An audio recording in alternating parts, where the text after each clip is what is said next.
सभी को नमस्कार।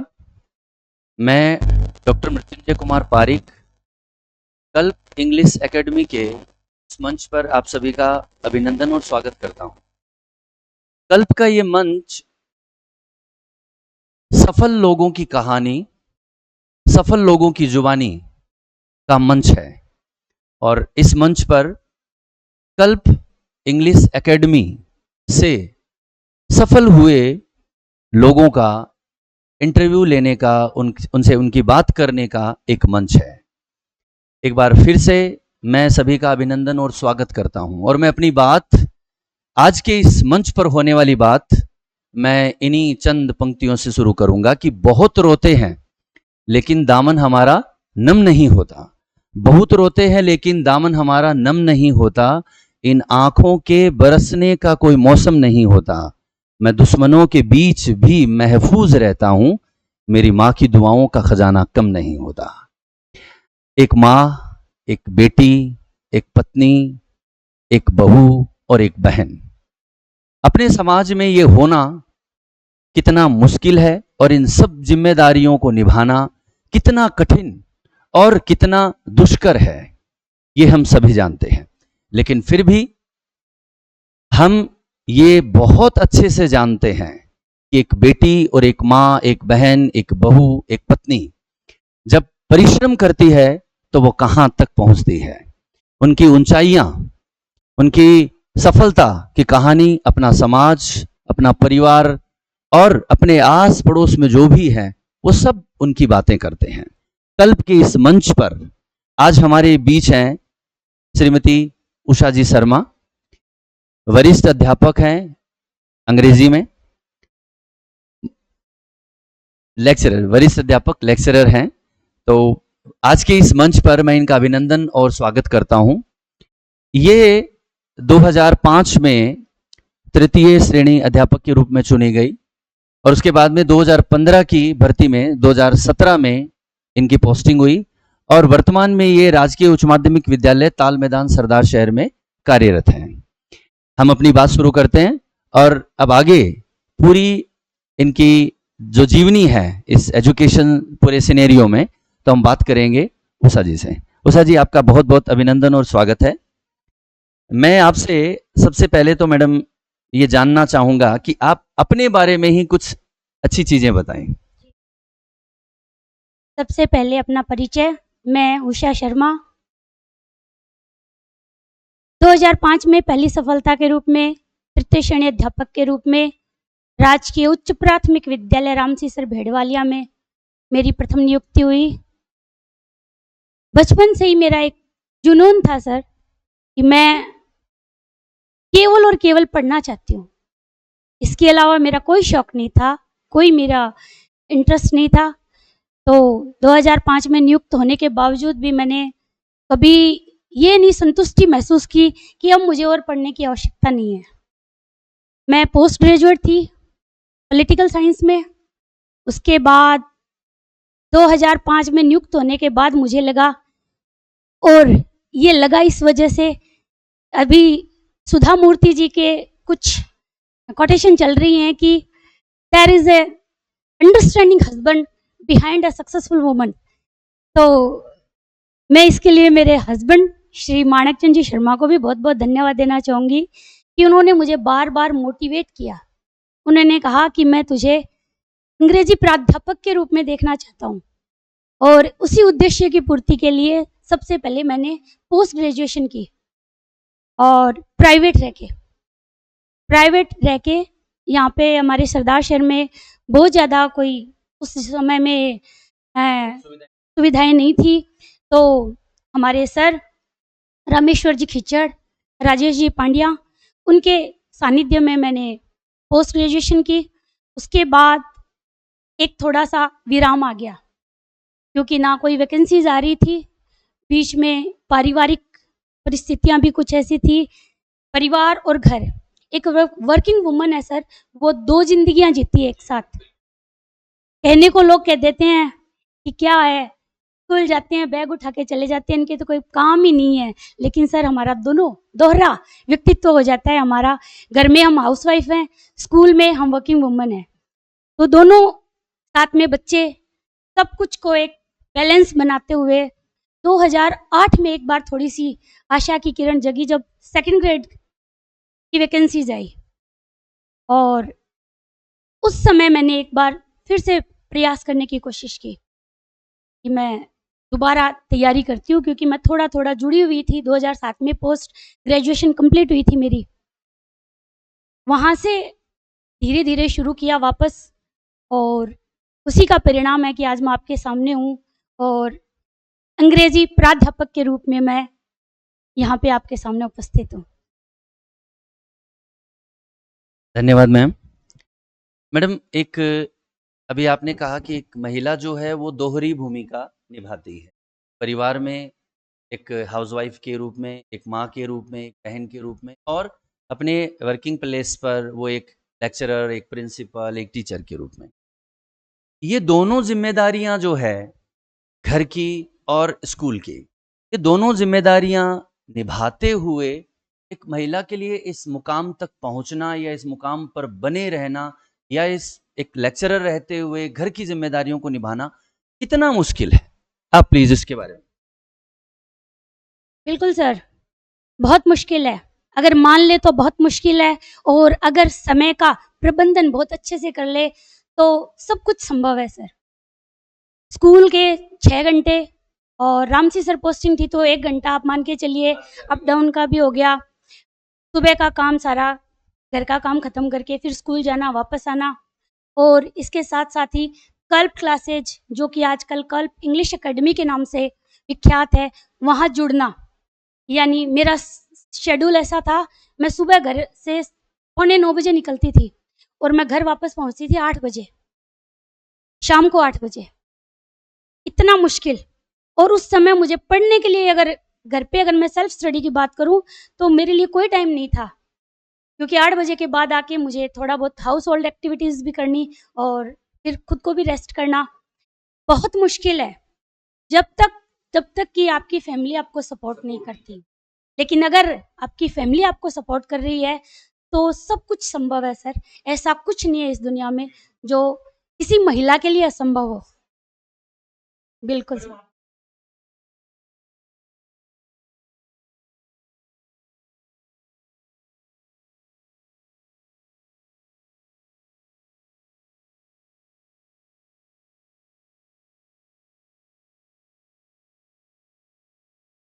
और समाज आप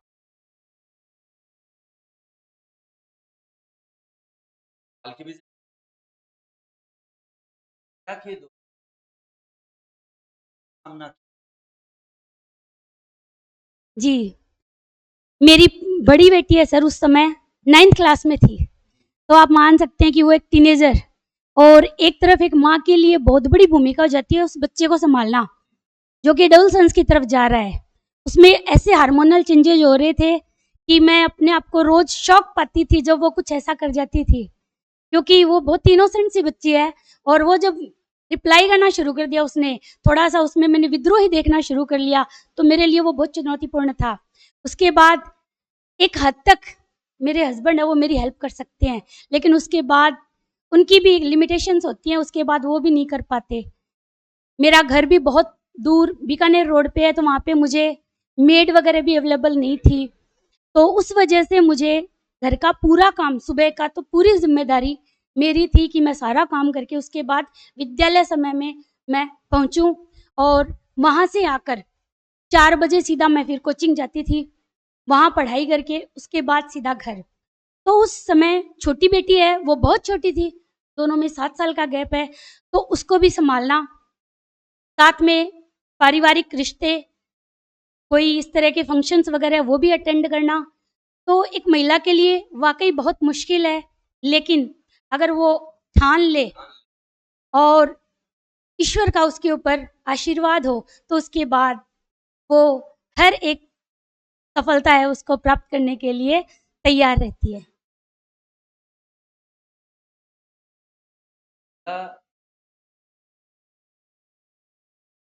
परिवार उसका करे, आशीर्वाद रहे।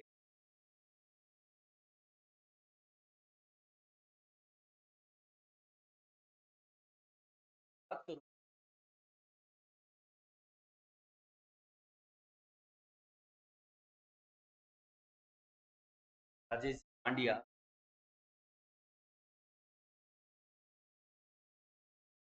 और कल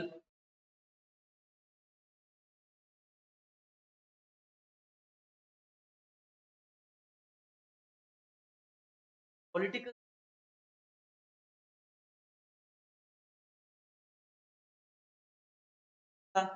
और पॉलिटिकल साइंस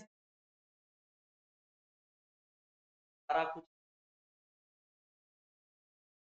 आसान और इसमें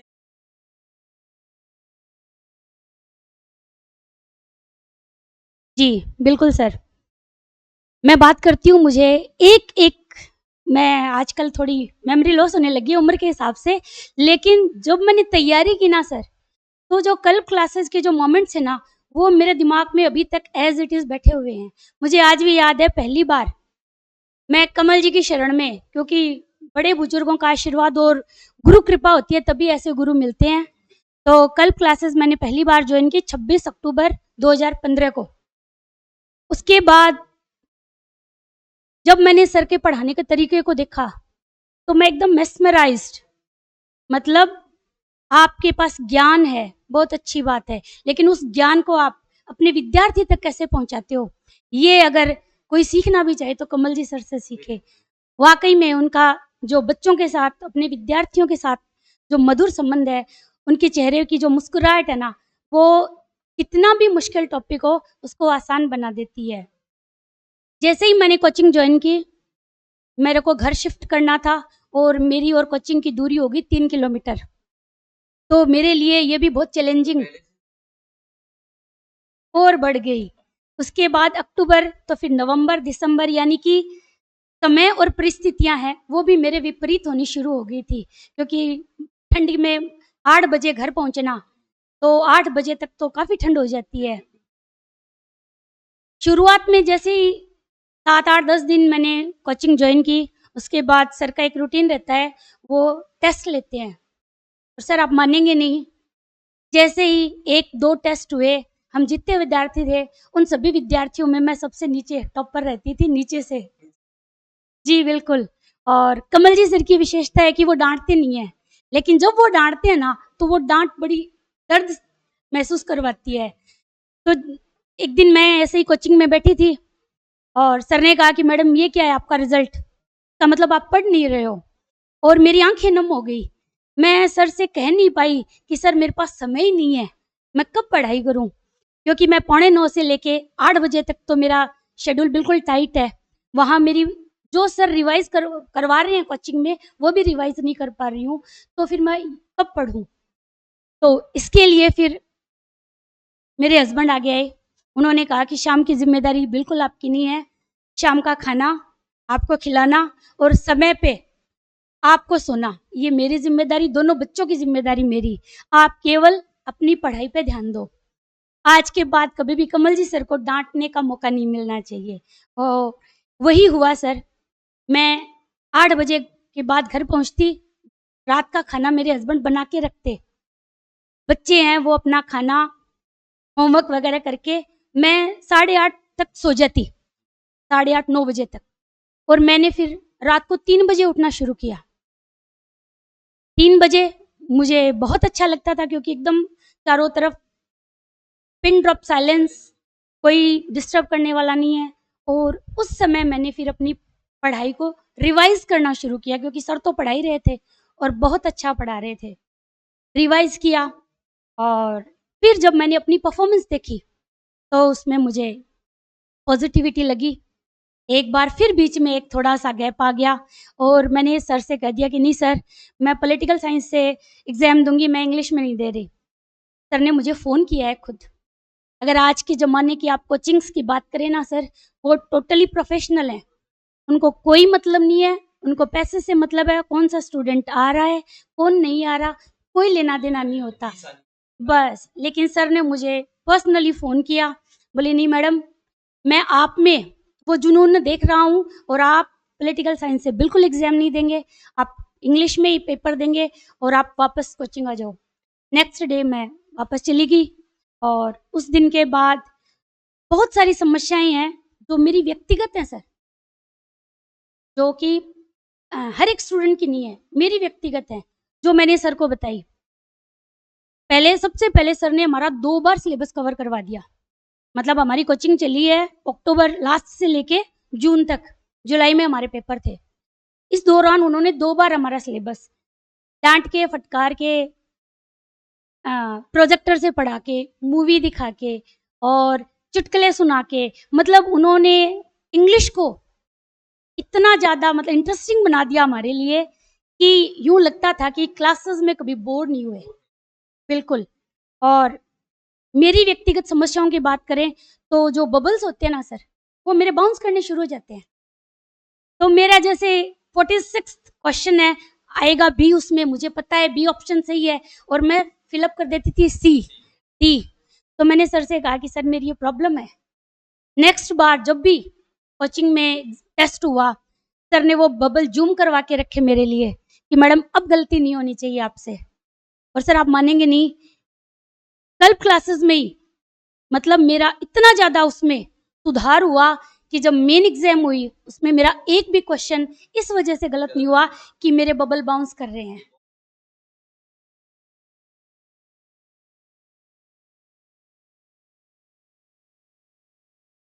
बिल्कुल,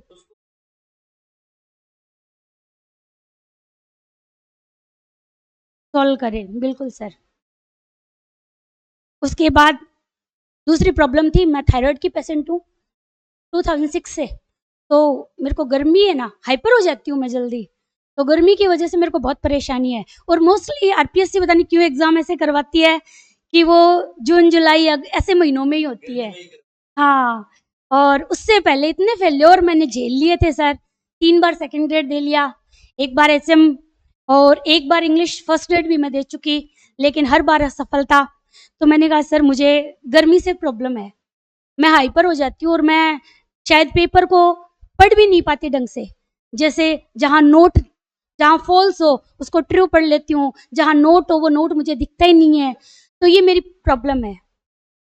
सर ने उसके बाद एक हमारी मैराथन टेस्ट सीरीज करवाई। आप मानेंगे नहीं सर, वो जून के महीने में और दोपहर में 2 बजे।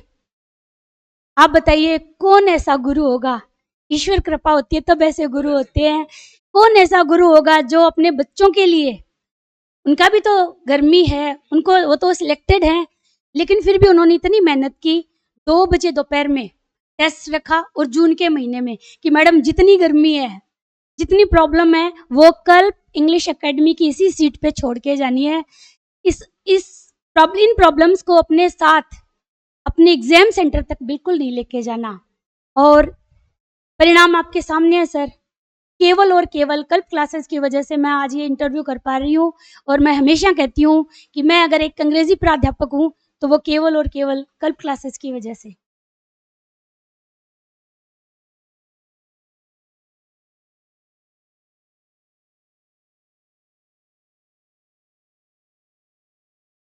तक जाए। आगे मैं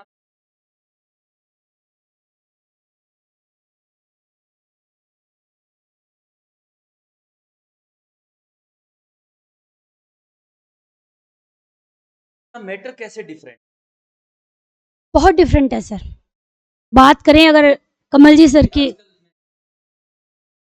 आजकल बाजार जो है मटेरियल से भरा पड़ा है, वो कितना जरूरी है कितना गैर जरूरी, बस टाइम क्योंकि आता की पूरी गाइड है, पूरी की किताबें हैं, किताबें इधर उधर से आके जो सारा मैटर खरीद, सिलेक्टेड मैटर जो है पढ़ाई और स्मार्ट प्रिपरेशन, तक मैं सिलेक्टेड मटेरियल और स्मार्ट प्रिपरेशन को जो सिलेक्ट करवा सकता, कल को क्लासेस मैटर और स्मार्ट प्रिपरेशन। जी सर, बताना चाहूंगी मैं कि कमल जी सर पढ़ाने में तो वो लाजवाब हैं ही। उसके बाद उनके हैंडमेड नोट्स हमें अवेलेबल होते थे, क्योंकि ये टाइम 2015-16 की बात है। तो उस समय तक बुक के लिए तो इनका काम चल रहा था, जो अभी इनकी लॉन्च हुई है पिछले वर्ष। तो लेकिन प्रत्येक टॉपिक, उन्होंने हमें पढ़ाया। उसके बाद प्रत्येक टॉपिक के अलग से नोट्स, वो भी हैंडमेड, मतलब खुद के द्वारा तैयार किए हुए। ये नहीं कि भाई किसी से कह दिया या कहीं ऑनलाइन को, हाँ, ऑनलाइन कॉपी पेस्ट कर लिया, तो ऐसा बिल्कुल नहीं था। उसके बाद कल्प क्लासेस ने अगर मेरी कोई हेल्प की है तो वो है जो इनकी टेस्ट सीरीज होती है ना सर, उसका स्टैंडर्ड देखो ना आप, तो मैं तो ये मान के चलती हूँ कि आरपीएससी को पेपर बनाना ही नहीं आता। मतलब पसीने आ जाते हैं पहले क्वेश्चन से। इनके टेस्ट की जो आप कहेंगे लेवल, यहाँ का लेवल है सर। तो सर मेहनत करते हैं खुद, इतने अच्छे क्वेश्चंस तैयार करते हैं, और एग्जाम टाइम तक, यहाँ तक कि पेपर देने जा रहे थे तब तक सर के मैसेजेस आ रहे थे कि ये ऐसा है, ये ऐसा है, ये ऐसा है। और थोड़ी सी एक घटना आपको बताना चाहूंगी। सर का एक जोश है ना पढ़ाने का, वो आप देखोगे क्योंकि आप तो उनके मित्र रहे हमेशा से। तो स्कूल वो भी जा रहे थे उस समय, शाम 4 बजे से हमारी क्लासेस, पहले जीके की क्लास होती थी, उसके बाद इंग्लिश की। तो जो उनका जोश पहले पीरियड में होता है ना सर, वही उनका लास्ट पीरियड तक, तो वो जोश है ना, वो आपको अपने आप मोटिवेट करता है। और जब भी हमने उनसे कहा कि सर हमें ये प्रॉब्लम है, जैसे उस समय करंट जीके के थोड़ी सी प्रॉब्लम आ रही थी कि सर कौन सी बुक पढ़ें, क्या करें, तो सर ने कहा कि मैं आपके लिए क्या कर सकता हूँ। और मैं आपको बताऊं, उम्र में मैं थोड़ी सी बड़ी हूँ उनसे, तो मैं क्या कभी कभी थोड़ा सा फ़ायदा उठा लेती थी इस बात का। मैंने कहा सर प्लीज़ आप हमारे लिए ना वो करंट वाले नोट्स तैयार कर दो ना, ताकि हमारे लिए हेल्प हो जाए। और आप मानोगे नहीं सर, वास्तव में उन्होंने ऐसा किया कि बिल्कुल मैडम, मेरे पास जो भी कंटेंट अवेलेबल है मैं आपको उसके नोट्स तैयार करके दूंगा। उसके बाद बारी आती है साइकोलॉजी की। मनोविज्ञान एक ऐसा सब्जेक्ट है सर, समझ आ गया तो ऐसा आता है कि उसमें कुछ भूलने जैसी या ना समझने जैसा कुछ है ही नहीं। लेकिन अगर समझ नहीं आया तो एक लाइन भी नहीं समझ आती। और इंग्लिश में सारा का सारा मैटर है वो, क्योंकि वो सेकंड पेपर में आती है, तो वो सारी इंग्लिश में। तो एक हिंदी मीडियम स्टूडेंट के लिए मान के चलेंगे कि थोड़ा सा मुश्किल होता है। हाँ, कब मैंने बीएड किया उस समय मैंने साइकोलॉजी पढ़ी, उसके बाद उसको याद करना तो नामुमकिन सा है। सरदार शहर में सर ने बहुत कोशिश की, बहुत सारे अलग अलग फैकल्टीज को लेके आए वो, जो कि हमें तैयारी करवा सके। लेकिन ऐसा कोई नहीं था जो कि टोटली फोकस्ड हो, जो ये कहे कि भी मैं पूरा सिलेबस कवर करवा के फिर ही जाऊंगा। तो अल्टीमेट हमारे पास तो हमारे कमल जी सर थे बस। तो हमने कहा कि सर बस आपको ही पढ़ाना होगा आप, क्योंकि एग्जाम बहुत पास में आ रही हैं, अब साइकोलॉजी की जिम्मेदारी भी आपकी है। मान के चलिए सर आप, उन्होंने हमारे लिए पढ़ा है पहले, उसके बाद उसके नोट्स तैयार किए हैं, और मतलब जितना वो अपने लेवल पे समझा सकते थे उतने लेवल पे उन्होंने बहुत कोशिश की। बिल्कुल, बिल्कुल सब्जेक्ट नहीं है उनका, लेकिन इतना अच्छे से तैयार करवाया उन्होंने। 30 क्वेश्चन आते हैं साइकोलॉजी के, उसमें से 11 क्वेश्चन तो अभी भी मुझे याद है, कोटेशंस थी सर।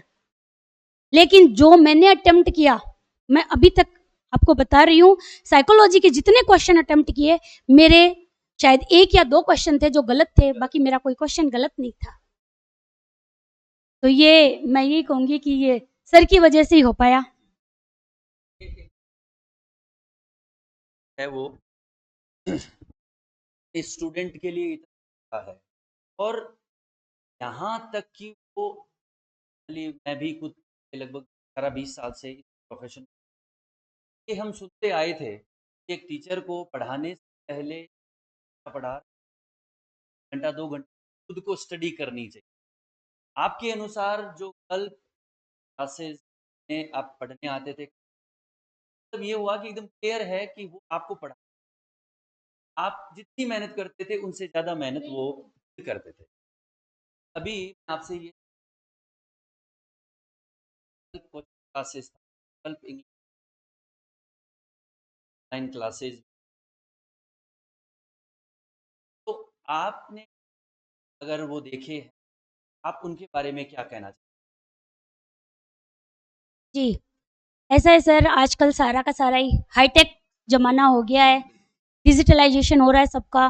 तो ऐसे में जो भी बच्चा कल्प क्लासेस तक, कल्प इंग्लिश एकेडमी तक फिजिकली नहीं पहुंच पाता, तो उसके लिए ऑनलाइन क्लासेस हैं वो बहुत बहुत बहुत फ़ायदेमंद है। क्योंकि मेरी बिटिया है वो अब ग्रेजुएशन कर चुकी है और उसने कमल जी सर के पास ही अपनी ग्रेजुएशन कंप्लीट की है। वो क्लासेस लेती है, ऑनलाइन क्लासेस, ऐप भी उन्होंने ज्वाइन कर रखा है। और जब मैं बेटी से पूछती हूँ तो मुझे बड़ी पॉजिटिविटी आती है सर, क्योंकि सरदार शहर के लिए तो हमारे कमल जी सर वरदान है ही। कल्प क्लासेस है वो इंग्लिश पढ़ने वालों के लिए तो वाकई में वरदान है। बिल्कुल कंटेंट उनका A1 है सर। बीच में मैं भी आपको वापस रिपीट करना चाहूंगी, ये बात है कि जब तक मैंने फेल्योर देखे, वो फेल्योर देखने का रीजन था मेरे पास प्रैक्टिस नहीं थी, मेरे पास एक ऑथेंटिक बुक नहीं थी जिसकी वजह से मैं इंग्लिश की तैयारी कर सकूं। लेकिन कल्प क्लासेस ने मुझे वो कंटेंट उपलब्ध करवाया और वही कंटेंट अब ऑनलाइन अवेलेबल है। तो आज तो ये देखिए कि राजस्थान ही नहीं, पूरे इंडिया में, पूरे भारत में आप जहाँ भी बैठे हैं ऑनलाइन क्लासेस के माध्यम से आप का लाभ ले सकते हैं। और अभी 2-3 दिन पहले रीट का रिजल्ट आया है और मैं सर के स्टेटस देख रही थी और अभिभूत हो रही थी। बच्चे सिलेक्टेड हो रहे थे और उनका सर के प्रति जो भाव है कि सर आपकी वजह से आज मैं रीट लेवल सेकंड में सिलेक्ट हो गया। और कहाँ से, कोई सरदार शहर से नहीं थे वो, तो उन सब बच्चों ने ऑनलाइन क्लासेस के माध्यम से ही, उस कंटेंट के माध्यम से ही सफलता हासिल की है। तो बिल्कुल आप मान के चलिए कि कंटेंट में K&M जो बुक है वो, इसके अलावा सर के वीडियोस बहुत बहुत हेल्पफुल हैं, अभी भी हेल्पफुल हैं। मैं भी कई बार सर के जो प्रोनाउंसिएशन के बारे में वीडियोस होते हैं ना, तो वो देखती हूँ और मुझे ये लगता है कि अरे ये तो मैं गलत बोल रही थी। फिर सर को मैसेज करती हूँ कि सर ये तो गड़बड़ हो गई, मेरे से भी गलती हो रही है। तो मैंने कहा सर ऐसे वीडियोस वगैरह डालते रहा करें ताकि सुधार है वो तो देखो सर अनवरत चलता रहता है। जब तक आप इस जीवन में है तब तक आप सीखते रहते हैं और सीखते रहना ही चाहिए। तो करती रहती बिल्कुल है। मैडम, अब मैं आपसे एक आखिरी सवाल लिए पूछूं। आज की जो युवा पीढ़ी है तो पढ़ना कम होता है, सफल जल्दी होना होता है और ज़्यादा से ज़्यादा सफल होना होता है। आज की युवा पीढ़ी को किस करनी चाहिए, प्रयास करने चाहिए और अपने जिम्मेदारियों के साथ साथ, अपने परिवार के साथ साथ, अपने बाकी और जहाँ पर भी वो वर्किंग प्लेस रहे वहाँ पर किस तरीके से वो मैनेज करें, किस तरीके से व्यवस्थित करें ताकि वो अब एक नई ऊंचाइयाँ, नए आयाम या सफल हो सके। और खास करके मैं आपसे जानना चाहूँगा कि बेटियां जो है, महिलाएं जो है वो जो मेहनत कर रहे हैं आज, जहाँ तक मैं जानता हूँ 4-5 के आसपास जब मैं इस आया था तब ना महिलाओं में जॉब के प्रति आकर्षण नहीं था। पिछले लगभग 10 साल में, 8-10 साल में अगर अपन इस तो आकर्षण बढ़ा है, लेकिन उस आकर्षण के साथ साथ उनकी जिम्मेदारियां भी बढ़ी है। तो वो किस तरीके से मैनेज कर सफलता सुनिश्चित। वर्तमान समय सर वो मोबाइल है ना, इसके दुष्प्रभाव से ज़्यादा पीड़ित है। तो बच्चे हैं जो, वो कहते यही हैं कि हम पढ़ रहे हैं, हम क्लासेस ले रहे हैं, लेकिन थोड़ा-सा अगर वो फ़ोकस्ड हैं, अगर वो केंद्रित हैं, तो उनके लिए जो अदर एक्टिविटीज़ होती है ना मोबाइल में, वो सारी डिलीट हो जानी चाहिए। शायद मेरे ज़माने में या आपके ज़माने में, या बात करें 10 साल पहले की, तो हमारे सामने इतनी बाधाएँ नहीं थी। लेकिन वर्तमान में बाधाओं के रूप में सबसे पहले हमारा हेल्पिंग हैंड भी है मोबाइल, लेकिन इसके साथ-साथ वो सबसे बड़ी बाधा भी है। क्योंकि पता नहीं चलता कि हमने कितना समय वो बर्बाद कर दिया है उसमें। तो जब मैंने भी तैयारी की तो मेरे फ़ोन में ना कोई गेम होता था, अभी भी नहीं है, ना मेरे पास फ़ेसबुक होती थी, इंस्टाग्राम का तो मुझे अभी भी नहीं पता कुछ भी, ना ही मैंने व्हाट्सएप, सारे डिलीट कर दिए मैंने।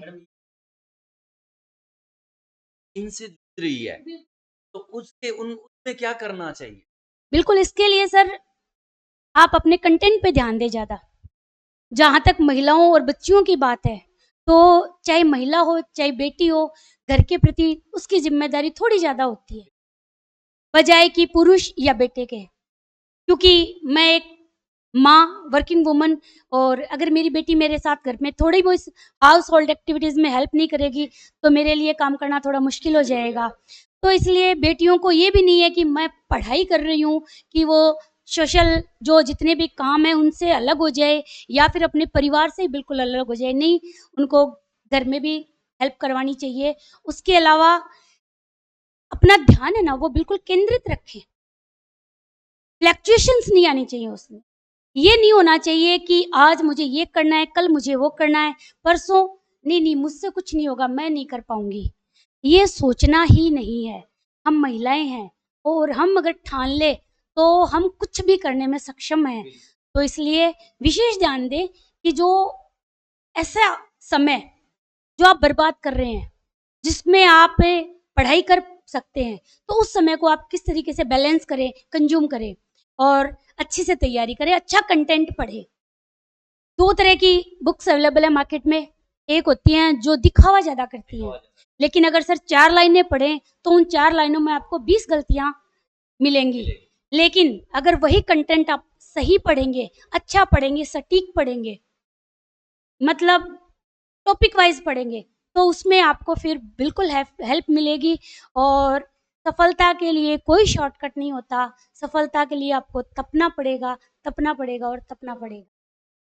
बहुत बहुत धन्यवाद मैडम। ये हम बात कर रहे थे उषा जी से। इन्होंने अपने बारे में, अपनी जिम्मेदारियों के बारे में 2005 से लेकर 2015 तक तैयारियों के बारे में, इलेक्शन से पहले, बाद, इन सब के बारे में इन्होंने बताया। और इंक्लूसिव अपने सामने ये बात आती है, एक महिला को एक बजाय ज़्यादा स्ट्रगल करना पड़ता है, ज़्यादा मेहनत करना, ज़्यादा जिम्मेदारियां निभानी, और उन जिम्मेदारियों को निभाते हुए किसी भी व्यक्ति का सफल होना जो है समाज में, परिवार में, आस पड़ोस में उदाहरण बन जाता है। और वैसा ही उदाहरण जो है वो कल्प इंग्लिश एकेडमी के सफल लोगों की कहानी वानी के मंच पर आज हम, मैं उषा जी को, कल्प इंग्लिश एकेडमी को, उषा जी के परिवार को और कल्प इंग्लिश एकेडमी में पढ़ने वाले हर एक विद्यार्थी को भाई बहुत शुभकामनाएं दूंगा। उन्हें इस तरीके की जो पढ़ाई छोटे से कस्बे में सरदार शहर में मिल रही। अंत में मैं 2 पंक्तियों के साथ में अपनी बात खत्म करूंगा जो हर महिला के लिए है, मेरी हर उस महिला के लिए है कार्यों को निभाते हुए प्रयास कर रहे हैं, और मेरी शुभकामनाएं उनके साथ में है कि सफल हो। न हर समंदर से मोती विशेष मिलते हैं, न हर समंदर से मोती विशेष मिलते हैं, न हर किसी से दुखों के पहाड़ हिलते। बसंत जिनके महकने से धन्य हो जाए, वो फूल बाग में सदियों के बाद खिल।